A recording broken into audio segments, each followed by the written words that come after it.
Namaste, and welcome back to Grow with the J.A.N family. मेरा नाम अंजलि है, हम अच्छे हैं, कैसे हैं आप?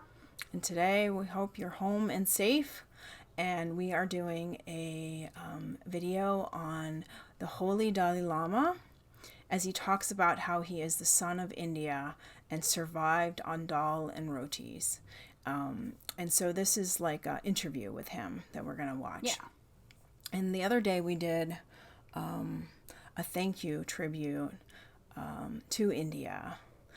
And the Dalai Lama was there, but it was a beautiful song. This lady, I forget her name, but she sang amazing. She sang it really good. Amazing. A lot of you I know have watched it, but if you haven't, check it out on our homepage. She did a wonderful job. And I didn't realize how many refugees came over when he came from Tibet, and that India really welcomed them and kind of helped them set up refugee camp. My husband said, they built like hospitals and schools and stuff for them.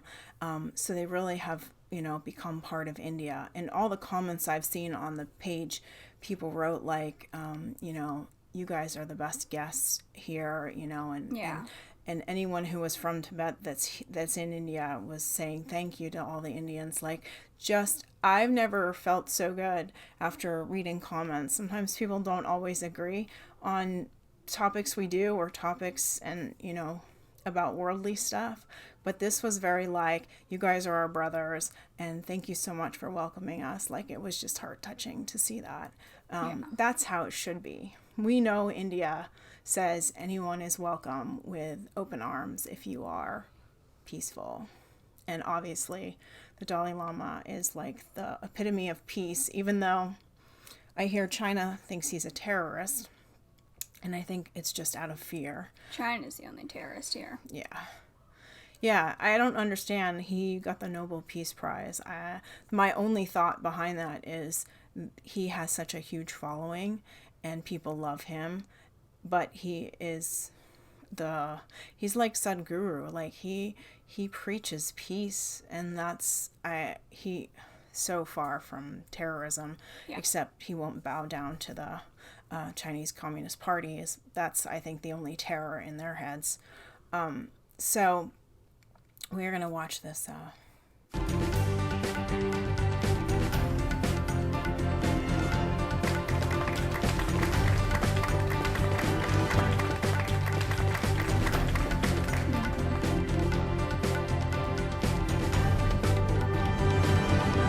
Hello and welcome all of you to this very special edition of the NDTV Dialogues. On the show with us is His Holiness the Dalai Lama. He's one of the world's most respected and loved spiritual leaders. He's also Nobel laureate for peace and described by many as a rock star as well. He's joining us, and thank you very much, Your Holiness, for being with us on the NDTV Dialogues. In your 80th year, it's a time when we see violence around us in the world. Terrorism is now being seen as a common threat, whether it's, we've been victims in India, we've seen it in Lahore in Pakistan, in Brussels, in Ankara. Are you still optimistic for world peace? Buddhism has preached peace throughout. How do you preach world peace at a time like this?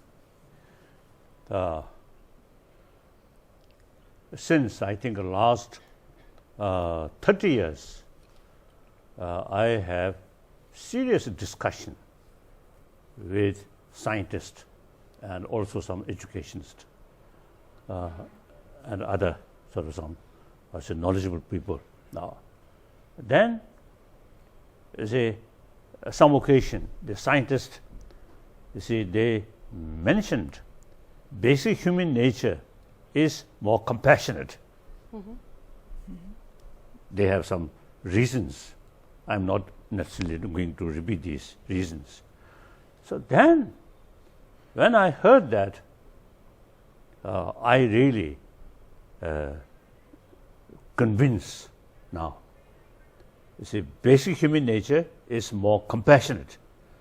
Therefore, there is real hope. If basic human nature is anger or negative emotion, then no hope.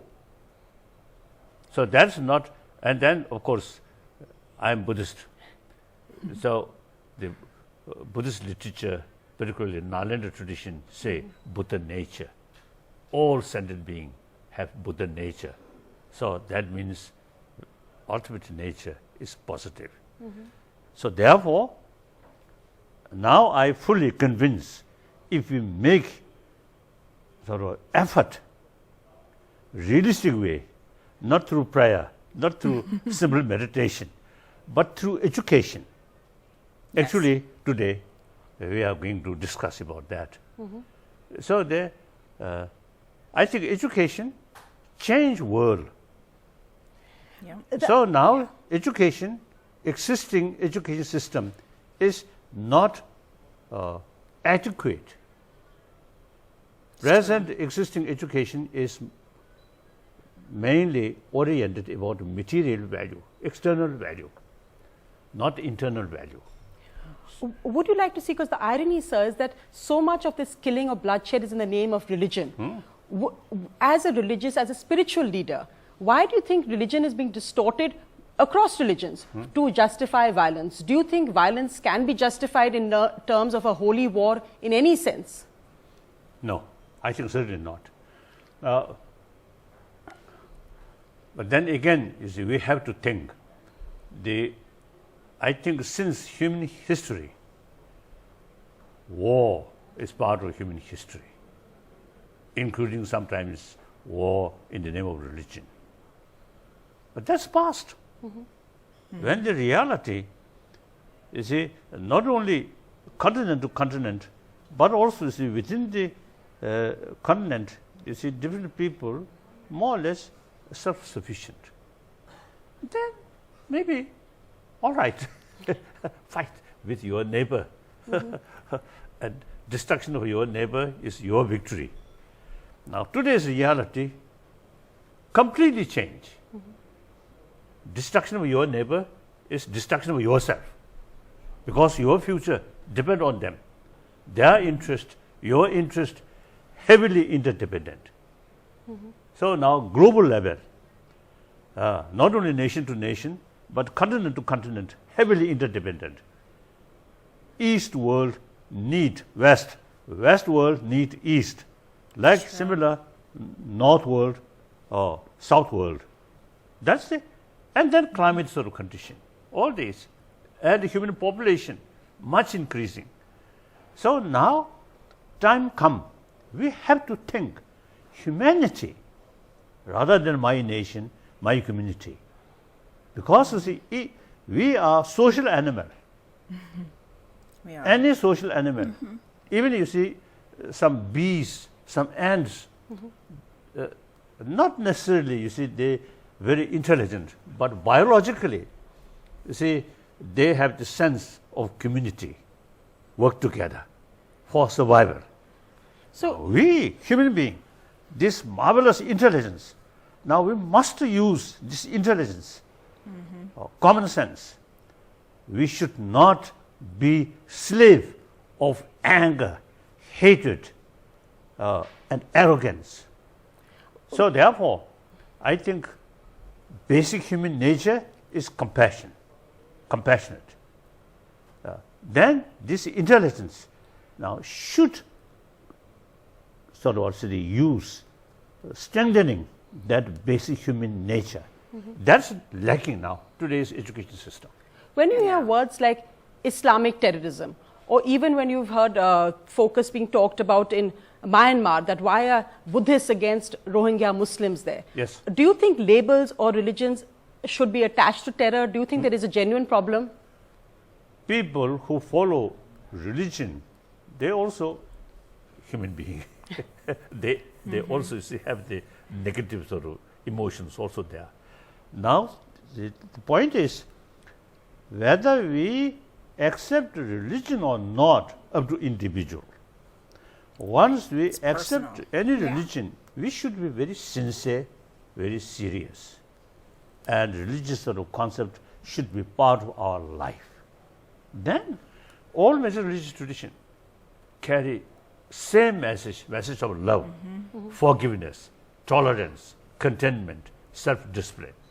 So all major religious tradition, in spite of different philosophical views, all have same sort of message, so same potential. I have many friends among Christians, Christianity or Christians, among Muslims, among Jews, so on. Wonderful people. Like here picture Mother Teresa and some others sort of Muslim, my friend. Wonderful people. So you're The sad problem- when you hear of Buddhist atrocity, Buddhist violence in Myanmar against Rohingyas? So I think Are you think saddened world- when you hear that? Jeez. world sort of, Trying I to say, consider change the Buddha subject. a symbol of peace, but follow of Buddha also sometimes create problem. So therefore, these are, you see, the religious belief, wonderful, but the human weakness is sometimes become upper hand. Now, for that reason, I think almost 2,000-year-old Indian sort of practice of religious harmony is now really we need, firstly, recognize this sort of Indian tradition, religious harmony. It's not only something good, but this now promote and share to rest of the world. Yeah. So therefore, religious harmony, if we make also study, not just emotion, but use human intelligence. What this religion carry, what kind of philosophy? Then we find differences. Then we have to ask, what is the purpose of this different philosophy? Same purpose, to promote compassion, to bring real sort of conviction about the value of compassion. Concept of God, infinite love, merciful. So that's almost like our Father. That kind of concept, very, very powerful. You see, to bring inner strength and believe the value of love, because our Father, infinite love. Then other tradition like Sangha philosophy and J.A.N. philosophy, Buddhist philosophy, no creator, but rather it's a self-creation. That also is a very, very sort of powerful sort of method, you see, to bring conviction. Everything, future of your life depend on yourself. Yes. So therefore, you see, you should behave well. If you today short-sighted, narrow-minded, and negative emotion, doing something, consequences you have to face. You talked, Your Holiness, of India's great religious tradition, and India is unique in the world that every religious tradition coexists here. Does it disturb you when you hear reports of fighting amongst people because of communal riots in India, or any communal tension in India, or even when there are elections, you find various political parties will raise religious or issues which are not bringing communities together but often separating them. What is your message to political leaders, or when you see in India this happening, what do you feel? You've been in India for almost 60 years now. Yes, now actually I think 57 years now. So nearly your 60th anniversary. Yes, I certainly, you see, so quite often I describe myself as firstly, messenger of Indian ancient thought. Then secondly, I consider myself as a son of India. Reason, all my sort of self. I think the other interview, I think I mentioned that in any way. You see, every brain of every part of brain filled by Nalanda thought. So that's Indian thought. That this physical, over 50 years, that I think a few years ago, you see, some interview, I mentioned that. Then, you see, at least over 50 years, this physical survived with Indian dals, Indian rice, Indian chapati. So therefore, mentally, spiritually, physically, I'm son of India. Then I think I'm longest guest of Indian government. So therefore, you see, I do have a serious concern about this country. But overall, small sort of pockets here and there, some problems as a human being. Sometimes I used to telling people, India, over 1 billion populated nation, some mischievous people must be there.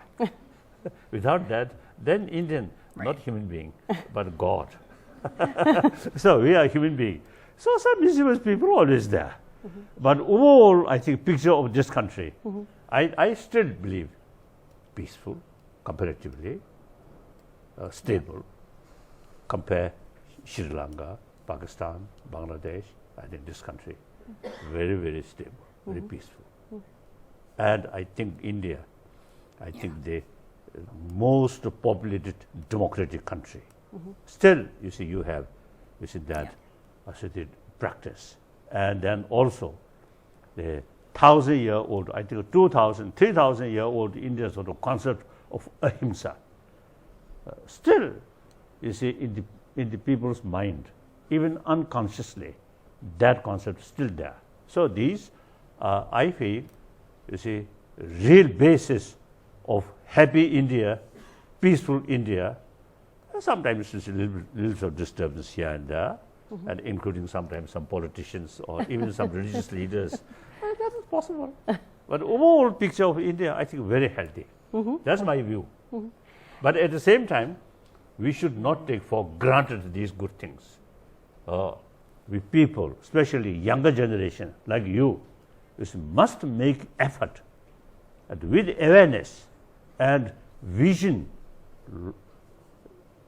remaining to the 21st century and then even to the 22nd century, to the 3rd century. I think this nation, you see, can be, I think, big contributor for world peace through practice of compassion and ahimsa. Wonderful. This interview was really interesting. Yeah. She definitely tried to, I think, get him to take a little bit more side or make more of a heated response to her. But he has such a calm,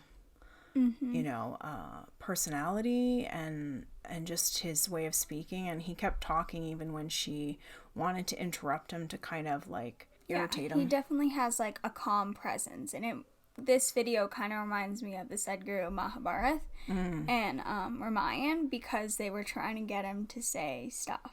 They were trying to get him like she did with him, like Dalai Lama here. But they both kept their calm. Yeah, they keep their calm and cool, and they say what they want, the message that they want to get across. Yeah. They don't let these interviewers, these leftist interviewers, change their mind, tweak the questions or tweak so that their answers, their message, Sadhguru's message has always been very peaceful. We've seen him with a lot of different interviews. And the Dalai Lama, this is the first interview I've heard him speak. Yeah. But he definitely reminds me a lot of Sadhguru, like very composed. A wise person. Very wise. Calm. And doesn't let her trying to ruff him under his feather. He doesn't get ruffled. But he speaks his mind. You know, him talking about the one belief he has that, whatever the bad stuff going on in the world, people in general are good. They have compassion. They are human, so they're going to make mistakes, which is what he was kind of saying. But in general, everybody has compassion. And everybody makes mistakes. Everybody makes mistakes. But it's letting how bad those mistakes are. He was talking about the school systems being part of the problem, and I totally agree with that, being a teacher. There's too much push of, you have to know your numbers, your letters. You have to learn you have this. to write but then this. After you take the test, you have to switch your mindset. Like, that goes out the window and you have to learn something else. Like, you're learning, not that you don't need to learn the ABCs, the 1, 2, 3s, like, all that good stuff. but it's how we learn it. And it, like you said, it's a more internal. You need to grow more from the inside. And that's the one thing that teachers don't have time for, at least here in the US. It's like, get this done, get this done, get this done so they can take a test so you don't lose your job. I'm not sure how it is in India if it's the same way, but I know there's a lot of testing and kids get really stressed out, and that there's a lot of suicide because of that. So I know the stress level has to be super high there as well. Sadhguru talked about the same thing, like you have to let kids be kids, but they need somebody to kind of let them be and yet guide them. Like people, like you said, are compassionate. Religion teaches good things. All different religions, all of them, their bases are good. Yeah. Some people take it to an extreme level, but every religion has a basis of good. Yeah. And people are good in general. And like you said, there's a lot more intertwining than there used to be. Like, you don't want to hurt your neighbor because it might eventually come back and hurt you. Karma. Yeah, we're a little bit more dependent upon each other. Like we said, with this coronavirus lockdown, you don't realize how many things you rely on others for. Here, we've been trying to be a little bit more self-reliant, grow some of our own vegetables and, buy more stuff from here. But you rely on a lot of different countries for different fruits and vegetables that you don't get. For different reasons. For different seasons, for clothing. We are nixing our made in China, nothing made in China. We are trying to do better going forward because China with this coronavirus has really just not let anybody in, has been lying left and right. Who knows what else they're lying about? Exactly. And then, now they're crossing the border and Indian soldiers have lost their lives. Creating more of a diversion. Yeah, a big diversion. I think China's biggest fear with the Dalai Lama is the freedom of speech, the freedom that people will get to follow him and they're not going to follow China's rules. They fear that the most because if the people in China were able to go on social media, go on YouTube, talk and speak how they want to speak, print news that they feel is true, like the First Amendment, that doesn't happen in China. We saw the doctor that was silenced because he spoke out against, saying that this was a new virus and, it's spreading, and he disappeared. They're treated as almost like terrorists, and that's what they try to treat the Dalai Lama like, and he's so not a terrorist, he's such a peaceful person. But it's not too many times you see a country open their doors like this and let so many refugees come in, so many people, and set up a camp and schools and hospitals. And like I said, when we did the other video, there were so many nice comments back and forth from people that were in Tibet, people that were in India that were Tibetans, Indians to the Tibetans, like just wonderful, sweet comments back and forth to each other. And that's how the world should be. Yeah, it really should. Yeah. Like you said, there's always going to be a few bad seeds, but India as a whole is a peaceful and wonderful secular country, and we've said it here many times on our channel. So I hope you guys like this video. And don't forget to subscribe. And join our wonderful growing J.A.N family. And we'll see you tomorrow. Bye.